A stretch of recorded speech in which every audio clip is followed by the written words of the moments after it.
Chijioke had always known something was different about the way he felt toward Amarachi. She was his sister, or so he thought, but the warmth he felt whenever she was near was more than just sibling affection. He tried to bury it deep within himself, telling himself it was wrong, but the heart has a way of whispering its own desires, louder than reason. Amarachi, too, found herself drawn to Chijioke in ways she couldn't understand. At first, she dismissed it as simple admiration for her older brother. But as she grew older, she couldn't ignore the pangs of jealousy she felt when she saw him with other girls, nor the flutter in her chest whenever he smiled at her. They were trapped in a tormenting secret, a love they dared not speak of. Every glance was stolen, every accidental touch lingered too long. And when the house was quiet at night, their thoughts echoed in their minds, thoughts they could never confess, even to each other. The day it all changed was a Sunday evening. Their parents had gone to visit a relative in the village, leaving them alone at home. The rain poured heavily outside, and the dim candle lights flickered between them. Amarachi shivered slightly from the cold, and without thinking, Chijioke placed a blanket over her shoulders. "Thank you," she murmured, looking up at him. The eyes met, deep, searching, knowing. It was in that moment, with the rain whispering against the windows, that they realized neither of them could continue pretending.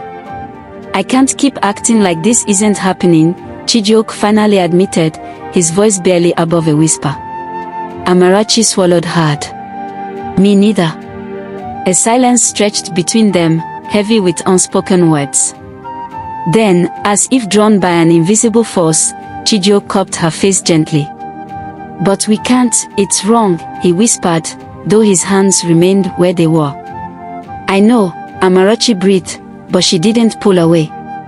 And in that moment, everything they had buried came crashing to the surface. The days that followed were filled with guilt, but also a forbidden excitement. They avoided each other during the day, but at night, their stolen conversations grew longer. They had convinced themselves that as long as they never acted on their feelings, it wasn't truly wrong. But secrets have a way of unraveling themselves. One fateful evening, their mother, Neka, entered Chijioke's room without knocking.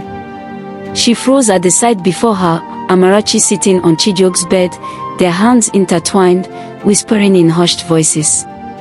"Chijioke. Amarachi." Her voice cracked like thunder. The room fell into a deathly silence. Their father, Okonkwo, stormed in moments later, his face dark with rage.